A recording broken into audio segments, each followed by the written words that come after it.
ئازیزان سڵاو خۆشحاڵین لە بەرنمەیەکتری ڕاڤا بە دیدارتان شا دەبین. تەوری بەرنمەکەمان بەرپرسیارەتی میدیا و بڵاوکردنەوە لە تۆڕە کۆمەڵایەتیەکان و سۆشیال میدیا بە میوانداری زۆر بەڕێز کاک دکتۆر بەهات حەسی قەرەداخی، مامۆستای زانکۆ و شارەزا و ئەکادیمی بواری ڕاگەیاندن ئەم تەوەرە گفتوگۆکەین. کاک دکتۆر بەهات بەخێر بێت و خۆشحاڵین. زۆر سپاس، خۆش بژە. کاک دکتۆر بەهات، ئەو بابەتەی کە ئەمڕۆ میدیا و سۆشیال میدیا بۆتە ناوەندێک بۆ قسەکردن لەسەر هەموو شتێک و ئەو پێگە گەورەی کە ئەمڕۆ سۆشیال میدیا لە ناو کۆمەڵگاکان بەخۆیەوە بینیوێتی، ئەو ڕۆڵە گەورەی کە یاتەوە بە تاک و بە بەشێ لە ئۆرگان و دەستگاکان لەوەی بە ئاسانی بتوان شتەکانیان بڵاو بکەنەوە. ئەمە وای کردووە کە میدیا دووبارە بۆ خۆشی شایانیەوە بێ لێ ڕابمێنین، گفتوگۆی لەبارەوە بکەین و لە گۆشەی جیاوازە و قسەی لەسەر بکەین جارێکی تر لەو کاریگەری گەورەی کە ئەمڕۆ میدیا و سۆشیال میدیا لە کۆمەڵگەی کوردی بەجێهێڵێ. خوێنەوەی جەنابەت چییە بۆ ئەم رازە، ئەم چەمکە گرنگ و کاریگەری کە ئێستا لە کۆمەڵگەی کوردیە بڵاو بۆتەوە، بە تایبەتیش لەوەی کە خەڵکانێک بۆ چوونیان وایە کە ئازادن لەوەی کە هەر شتێک بڵاو بکەنەوە و ڕێگە پێدراون لەوەی کە ئەوان دەست بەرن بۆ زۆر بابەت. سەرەتا سڵاو لە خۆت و لە ستافی بەرنامەکەت لە بینەرانێت. ڕاستەکەی قسەیەک هەیە چەندین ساڵە دووبارە دەکرێتەوە، دەڵێن میدیا دەسەڵاتی چوارهەمە. هەر خۆی بۆ خۆی ئەو قسەیە جێی تێڕامان و لە سەروەستانە، چونکە لە سیستمی دیموکراسیە سێ دەسەڵات هەیە: دەسەڵاتی یاسادانانە، دەسەڵاتی جێبەجێکاریە، دەسەڵاتی دادوەریە کە هەر سێکیان بە شێوەیەک لە شێوەکان هەڵبژێراون لەلایەن گەلەوە یا لەلایەن نوێنەرانی گەلەوە. کە تۆ دەسەڵاتی چوارەمەت بۆ زیاد کرد، ئەم دەسەڵاتی چوارەمە بەبێ هەڵبژاردن بۆ تۆ دەسەڵاتی چوارەم. یعنی کەس نهاتووە دەنگ بدا بە تۆ بڵێ کاک سەربەست ببە بە میدیاکار، کاک فڵان و خات و فڵان تۆ تەلەڤیزیۆن دامەزێنەوە ڕۆژنامە بەرێ بەڕێوە یا میدیا ئەلکترۆنی بکە بەڕێوە بەرە. کەس دەنگی پێ نەداویت. تۆ بۆ خۆت هاتوویت و خۆت بازارت بۆ خۆت دروست کردووە، خۆت بینەر و جۆگر و خوێنەر بە خۆت پیاکەیت. بەڵام سێرەکە لەوایە کە لە سیستمی دیموکراسی خۆی بۆ خۆی جۆرێکە لە گەمەیەکە. یعنی هەر لە سەردەمی یۆنانیەکانەوە کە هاتن پەرلەمانیان دروست کرد و ناویاندا سیستمی دیموکراسی، بۆ ئەوە بوو خەڵک لە جاتیەوە لەسەر لە ناو بازار و کۆڵانەکانە پەلاماری یەکتری بدەن لەسەر بیر و باوەڕی جیاواز، نوێنەرەکانیان بنێرن لە شوێنێکە دانیشن بە عەقڵانە گفتوگۆیەکی بە پێز و علمیانە و عاقڵ و هێمنانە بکەن و ئەخیر شت لەسەر شتێک ڕێ بکەون کە لە قازانجی و خەڵکەکە بێت، بەبێ کوشت و کوشتار و بەبێ ئەوەی خەڵک لە یەکتری بدا و تو دوتی ژێکتیا ڕوودا. کەواتە ئەو شەڕە حەقیقی ناو بازارمان نەقل کردە شوێنێکەوە پێڵین پەرلەمان لەژێر سەقفێکە گەمەیەکەکەن، لەو گەمەیە کاروباری وڵاتەکە و میلەتەکە ڕێکخن. بەڵام پێویستە هەموو ئەوانی کە داخلی گەمەی دیموکراسی دەبن، چ بە موئەسەسات، چ بە وەکو تاک و کۆمەڵ و گروپ و حیزب، ئەبێ هەمویان ڕێزی یاساوی ڕێساکانی ئەو گەمەیە بگرن. یعنی ناکرێ مەسەلەن پەرلەمان تەجاوز بکە بۆ سەر دەسەڵاتی دادوەری تەجاوز بکە بۆ سەر دەسەڵاتی جێبەجێکار تەجاوز بکە بۆ سەر دەسەڵاتی یاسادانان. ئەبێ هەر سێکیان سێ موئەسەسەی جیاوازن هەڵبژێراون، ئەبێ ڕێسا و یاساکانی ئەم گەمە دیموکراسیە ڕێز لێ بگرن و هەر کەسیان سنووری خۆی بزانێت، سنووری ئەویکە نەبەزێنێت. بەڵام میدیا دێتە ناوە وەکو دەسەڵاتی چوارەم خۆی لە ناوی خۆی لە خۆی ناوە. ئەگەر ئەم میدیایە ڕێز لە یاسا و ڕێساکانی ئەم گەمە سیاسێنە ئەم گەمە دیموکراسی نەگرێت، دەبێتە کەڵەگا ئەوختە، دەبێتە شەڕەنگێز، دەبێتە دەسەڵاتێک کە هەموو دەسەڵاتەکانی کە ڕەتەکاتەوە بەبێ ئەوەی هەڵبژێرابێتش. دەسەڵاتێکی هەڵنەبژێرا و بەنابەرپرسانە داخڵی گەمەیەکە بێ، گەمەیەکە و یاسا و ڕێسای خۆی هەیە، هەموو یاسا و ڕێساکان پێشێل دەکات، سنووری هەموو دەسەڵاتە دیموکراسیە هەڵبژێراوەکان دەبەزێنێت و خۆی ناودەنێ میدیایەکی دیموکراسی و بە ناوی ئازادی ڕادەربڕینەوە. ئەمە هەر میلەتێک و هەر وڵاتێک بە درێژایی ئەم 200 ساڵی ڕابردوو ئەمەی کردبێت وڵاتێکی فاشل دەرچووە. کاک دکتۆر، ئەوەی کە ئەمڕۆ لە میدیای کوردیا بەرێکەوین بە تایبەتیش لە دەستبردن بۆ زۆر چەمەلیان زۆر جار داخڵبوون بۆ ناو ژیانی تاکەکان، یعنی زۆر جار بە بەهانەیەوەی کە فلان کەس کەسایەتێکی گشتیە، فلانە کەس هەتا بۆ هونەرمەندەکان، بۆ ئەدیبەکان، بۆ وەرزشکارەکان، بۆ سەرمایهدارەکان، بۆ زۆر کای جیاواز زۆر جار میدیاکان و سۆشیال میدیا داخڵی زۆر شوێنی ناسکە بن و قسە لەسەر زۆر بابەتی هەستیاری خێزانی و کەسیەکانەکەن و بە زۆر لە زۆرەکان ئەم میدیا و سۆشیال میدیایە کراوەتە کەرەستەیەکیش هەتا بۆ هاندانی توندوتیژی. بۆ نمونە هەندێک جار لە سەر زمانی هەتا هەندێک کەناڵی ڕاگەیاندنی ڕەسمیشەوە بینین کە هاندان بۆ ناوچەگەرێتی، هاندان بۆ شارچێتی، هاندان بۆ توندوتیژی ئاینی. ینی ئەمە خوێنەجەنابەت بۆ چییە کە میدیا لە بنەڕەتەوە بۆ ئەمە هاتووە کە بۆ نمونە ئەو جیاوازیانە کۆ بکاتەوە، ڕێکیان بخاتیان بۆی کە هەستی ناوچەگەرێتی و شارچێتی و قوڵکردنەوەی کێشەکان بڕات. خۆی یەکێک لە ئەرکەکانی جاران ئەماوت پەیامەکانی میدیا، بەڵام ئێستا کار لە کار ترازاوە، کار لە پەیامە نەماوە. یعنی کەس خۆی بە خاوەنی پەیامێک نازانی بیگەێنێ بە کۆمەڵگە. ڕاستتر و واقعیترەوەی بڵێن یەکێک لە ئەرکەکانی یەکێ لە ئەرکە هەرە گرنگ و بنەڕەتیەکانی میدیا ئینتیگریشنە. ئینتیگریشنی یعنی یەکخستنی کۆمەڵگە، یەکخستنی کۆمەڵگەکە یەکخستنی نەتەوەییانە، یەکخستنی زمانیانە، یەکخستنی کەلتوریانە، یەکخستنی ئاینیانە، یەکخستنی پاشە ڕۆژ و بەرژەوەندی نیشتیمانی و ئاسایشی نەتەوەییانە. دەبێ میدیار ئیش لە سەر ئەمە بکە. ئەمە ئەرکێتی، ئەمە منەت نییە. بەداخەوە کە لە وڵاتێکی وەک وڵاتی ئێمە کە میدیا وەکوتم هەموو یاسا و ڕێساکانی گەمەی دیموکراسی پێشێلەکە، لەبری ئەوەی دەسەڵاتێکی چوار هەمێ بە پاڵ دەسەڵاتەکەیکەوە دەبێتە دەسەڵاتێکی جۆرە کەڵەگایی کە سوپەرە و هیچ هەڵە ناکا و کەس بۆی نییە هینی بکات، کەس بۆی نییە ڕەخنەی لێ بگرێ، کەس بۆی نییە پێی بڵێ پشتی چاوت برۆیێتەوە. لەبەرەوەی ئەم ڕۆژنامە نووسە، ئەم میدیاکارە، مەعسوومە لە غەڵەت. ئەمە شتیوا لە دنیای دیموکراسی و لە پرینسیپەکانی دیموکراسی و ئازادی و مافی مرۆڤ شتیواتیان نیە. چ جای ئەوەی کە تۆ بێیت سەرباری ئەوەی کە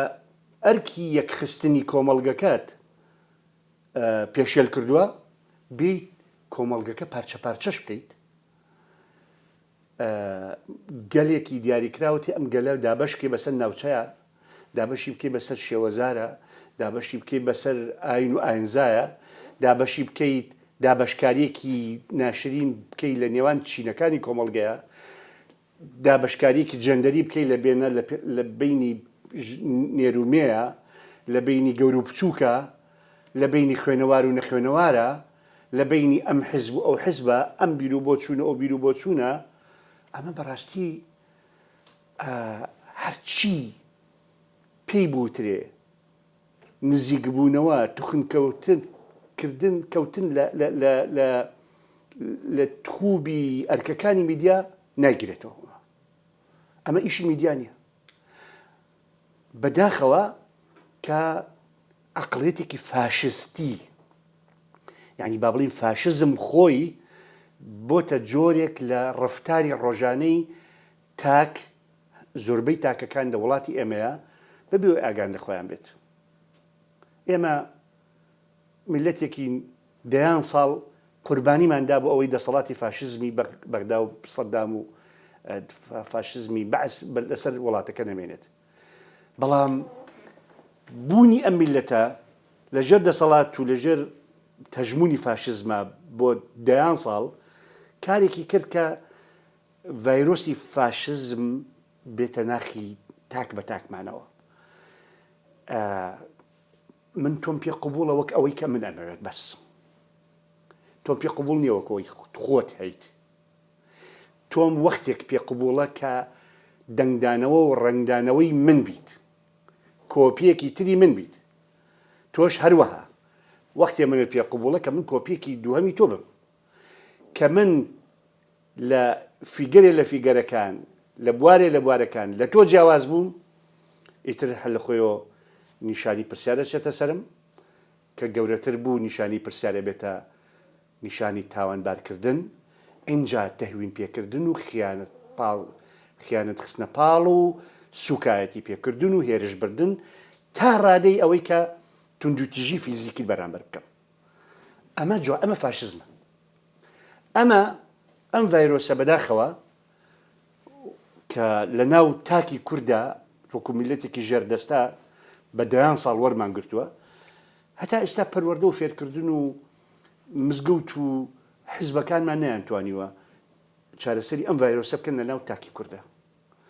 لە ناو باوکە لە ناو ئایلەکەیە باوک جۆرێک لە فاشزمی بەرامبەر بە ژنەکەی بەرامبەر مناڵەکانی بەکارێنێ برا گەورە بەرامبەر بە خوشکەکانی بەرامبەر بچووکەکانی هەموو وا فێر بووین وەختێک خەڵکی دەور و بەرمان پێ قبوڵە کە لە ئێمە بچن سێبەری ئێمە بن پاشکۆی ئێمە بن کە تۆ زێدەنگی بەرز کردەوە و ڕایەکی جیاوازیە بوو پێم قبوڵ دیتر و ئەگەر بۆم بکرێت دەمێ کوتمەوە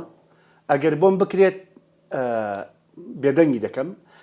ئەگەر بۆم بکرێت هەر لە ناویشی دەبم تەسفیەکەم پاکتاویەکەم ئەمە نەقل بۆتە ناو ژیانی میدیایی یعنی ڕۆژنامە نووسمان هەیە میدیاکارمان هەیە بەم نەخۆشیەوە هاتوۆتە ناو میدیاکەوە بەم ڤایرۆسەوە هاتۆم و هەندێک دەستگای میدیایمان هەیە ئەساسەن خۆی لەسەر ئەو ستراتیژە بیناکراوە یعنی ئیشەکەی ئەوەیە ئەم ڤایرۆسە جوان بکات بیڕازێنێتەوە و ئەم نەخۆشیە لەسەر شاشەکانی و لەسەر سایتەکانی لە ڕێگەی سپیکەری ڕادیۆکانیەوە ئەم ڤایرۆس و نەخۆشیە وەک مۆدێلێکی تازەی ژیان بخاتە بەرچاوی خەڵک خۆشەویستی بکە بۆ ئەوی خەڵک هەمووی وابژی و بیکات تشتێکی سروشتی 20 ساڵ لەمەوە پێش ئەگەر لە ڕۆژنامەیەک لە ڕادیۆیەک تەلەڤیزیۆنێکی کوردیا یەکێکی گوێ لێ بووایە گوێ نەدات بۆ ڕۆژی دوایی شارەکە هەمووی باسی کرد فڵانە کەس ئاگا لێ بوو چەندەم پیسە ئاگا لێ بوو چەند قسەی نابەجێیە کرد باشەوە نابێ مراعاتی زمانی خۆی بکات نابێ ئاگا لێ بێ خێزان دانیشتون مناڵ گوێ لێ دەگرن ئێستاوا نییە ئێستا هەموو شەوێک گوێ نەدرێ تەهوین ئەکرێ سوکایەتی پێکرێ هەڕەشەی لێ خەڵکی دەکرێ و بەیانیشیش ناگۆڕێ هەموو شتێک ئاساییە و کەسیش پێی ناڵێت تۆ شتێکی غەڵەتت کرد چونکە هەمومان جۆرێک لە ئامادەییمان تایە ئەو غەڵەتە بکەین بەس ماوە تۆ هەستەر هۆی چێ دەرفەتەکەمان بۆ خۆشەکات چێ ڕێگەمان بۆ خۆشەکە چێک مایکێک و کامێرایەک خاتە بەردەمان ئێمە ئەم جوانانە بدەین ئەجا ئەو دەستگاکانی میدیا کە بەرپرسیارەتی کۆمەڵایەتیان لە ئەستۆ نەبوو کە استراتیژێکی نەتەوەییان نەبوو و بە پێچەوانەشەوە استراتیژ و بۆچوونیان و ئیشان بۆ ئەوە بێ کە کۆمەڵگە پارچە پارچە بکەن و ئەم نەریتە فاشزمی و فاشستیە بڵاوکەنەوە بەعکسەوە ئەگەڕێن بە دوای ئەوە بزان چێ جوێن فرۆشی چاکە چێ سوکایەتی بە خەڵکە کات بەبێ ئەوەی دەربەست بێت هیچ نە لە ڕووی ئەخلاقی نە لە ڕووی دینی نە لە ڕووی نیشتیمانی نە لە ڕووی کۆمەڵایەتی و دابوو نەریت و ڕێزی نێوان خەڵک خۆی چێ لە هەموو ئەمانە ئەپەڕێتەوە و هەر هەمووی پێشێلەکە ئەوە باشترین ئەستێرەیە بۆ سەر تەلەڤیزۆنەکان باشترین ئەستێرەیە بۆ سایت و بۆ فەیسبوک و بۆ سۆشیال میدیا وە زۆرترین لایک و ڤیوەر بۆ ئەوەڕوە کە ئەمە کارەساتە بەڕاستی کاک دکتۆر سەبارەت باسی استراتیژی نەتەوەییت کرد بەشێک لە کەناڵەکانی ڕاگەیاندن ئەم بابەتی داشۆرین و جنێ و تەشیر و پەلاماردانیان تەنها لە ئاستە ناوخۆیەکان نەهێشتۆتەوە یان با بڵین لە ئاستە لۆکاڵەکان نەهێشتۆتەوە زۆر جار ئەوان میدیا و سۆشیال میدیایان کردو بە کەرەستەیەک بۆ بێ بەهاکردنی استراتیژی نەتەوەیی ڕەمزە نەتەوەییەکان ئاڵا سرودی نیشتیمانی سیمبۆڵەکان یعنی ئەم دۆخەی کە لە قۆناغە سەرەتاکان دەستی پێکرد لەو ئاخیرانە گەیشتۆتەوەی کە بێڕێزیکردن بە پرسە نیشتیمانیەکان و بە استراتیژی نەتەوەی و بە ئەمنی قەومی. ینی خوێنەوەی تۆچیە بۆی کە میدیا لە شوێنی ئەوەی کە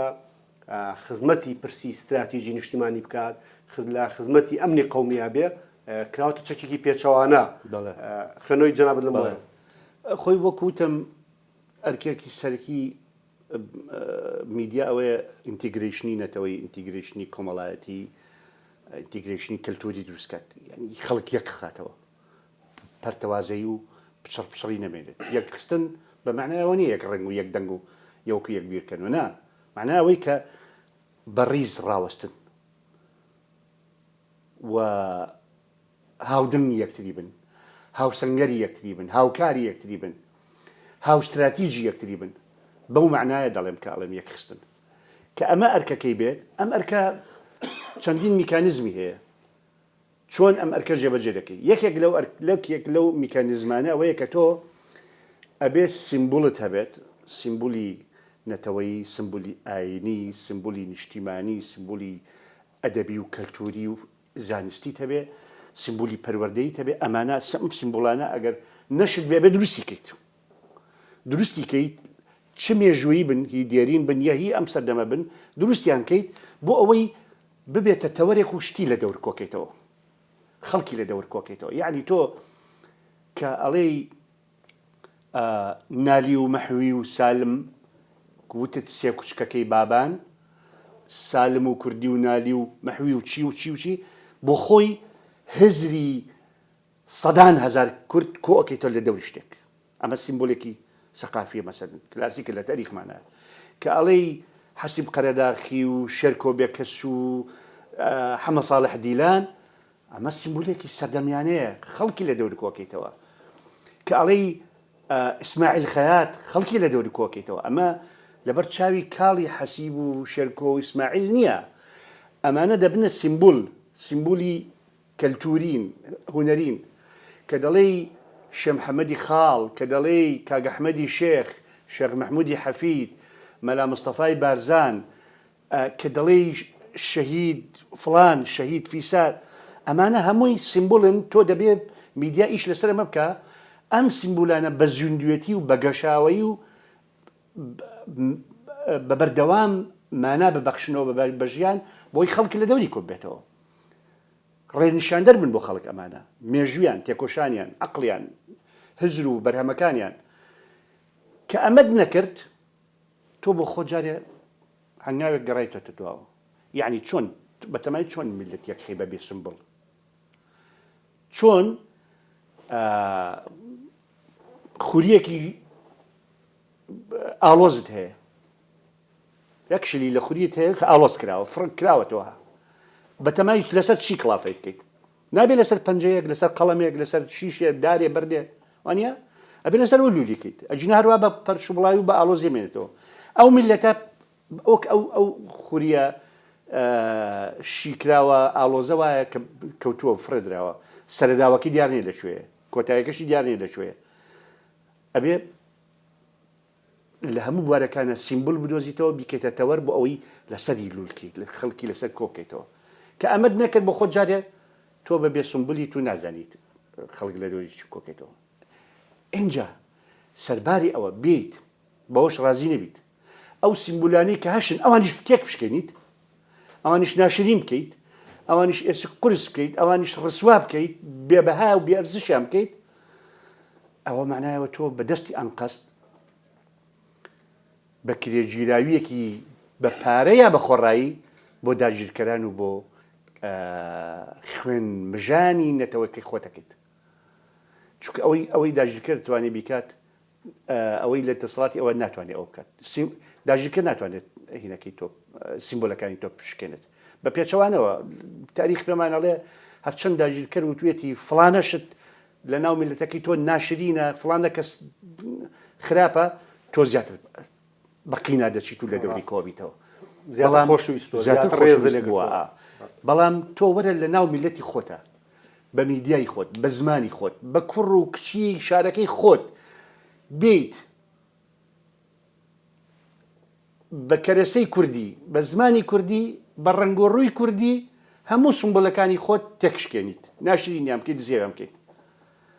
ئەمە خزمەتێکی بەرچاو و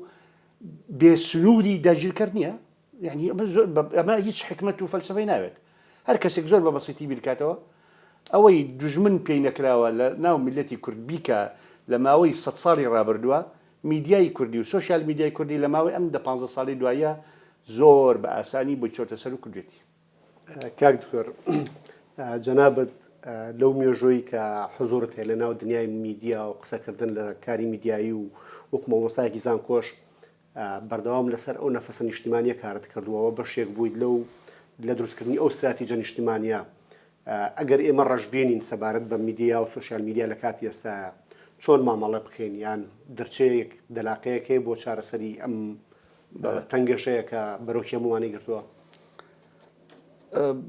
هەروە ئەگەر هەندێک سەرەدیار بڵێم چونکە بەڕاستی چارەسەر بۆ بارودۆخێکی ئاوا ئاڵۆز و پڕ کێشمەکێش کاتی زۆرێوێت و بیرروڕاگۆڕینەوەی کۆمەڵێکی زۆر خەڵکی ئەکادمی و بەرپرسی دەوێت لە هەموو بوارەکانی کۆمەڵناسی یاسا دەروونناسی ئابووری مێژوو سیاست اینجا میدیاش بەڵام هەندێک سەرەدیار کە خراپ نییە ینی ئەتوانی لەسەر ئەساسی ئەوە نەخشەڕێگەیەک بۆ داهاتوو دابنی یەک ئەبێ میدیا سەر لە نوێ بە میدیای ترادیشناڵی جەماوەریەوە بە میدیای نوێشەوە ئەبێ سەر لە نوێ لە ڕووی یاساوە ڕێک بخرێتەوە ئەو یاسایی کە هەمانە یاسای ژمارە چەنە 75 نازم چەنە ینی ئەوە دەرەقەتی ئەم وەزعی ئێستا نایەت ئەوە لە سەردەمێکە دووستاوە کە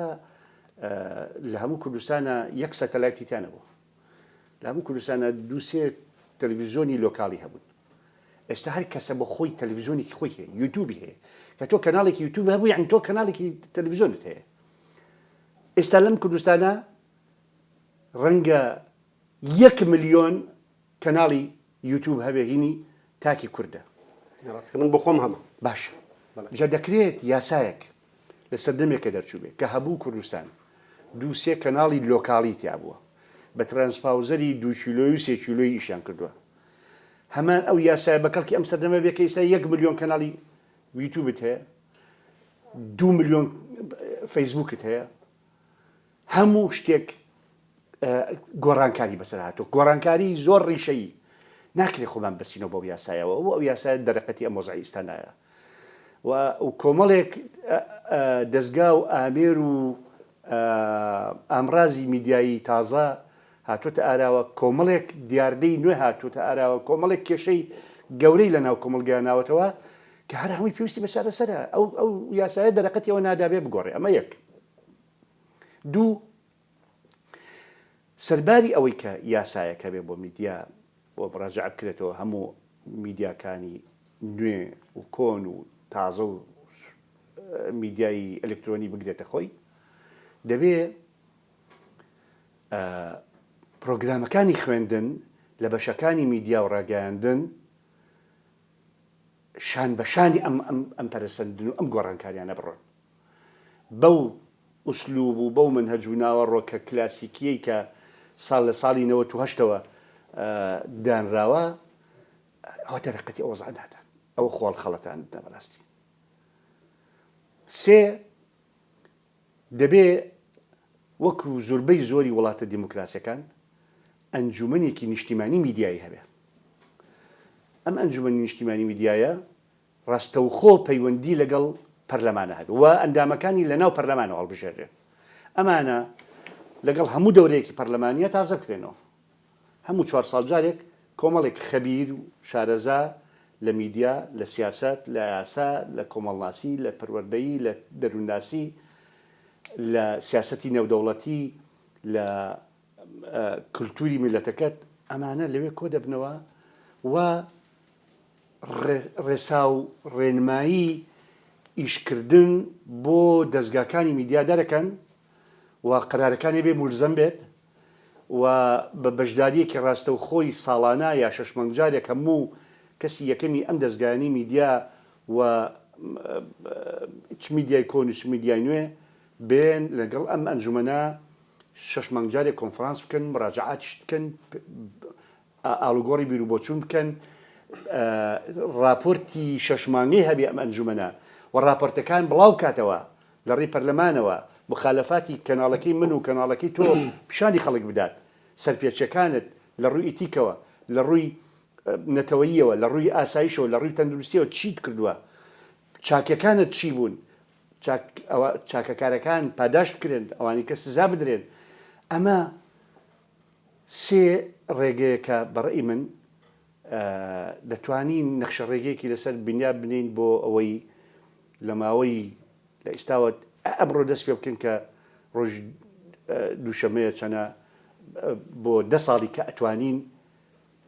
کۆنتترۆلی ئەو ڤایرۆسە بکەین و وەکو کۆرۆناکە نێڵینتر بڵاو بێتەوە وردە وردە بپوکێتەوە ببینە خاوەنی میدیایەک و سوۆسیال میدیایەکی بەرپرس بە ئیتیک و نیشتیمان پەروەر و خەریکی نەتەوە سازی بێت. کاک دکتۆر بەهات کاتی بەرنامەکەمان تەواو و سوپاس بۆ هەموو ئەو گفتوگۆ و شیکردنەوە جوانانەی پێشەشە کردین ومێدی شەکەین کە لە داهاتووە دام دەستگا حکومی و میدیایەکان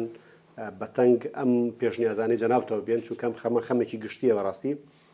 سپاس بۆ ئەمەدەبوونی جەناب. سپاس بۆ ئێوەش دەستان خۆش بێت. زۆر سپاس ئازیزان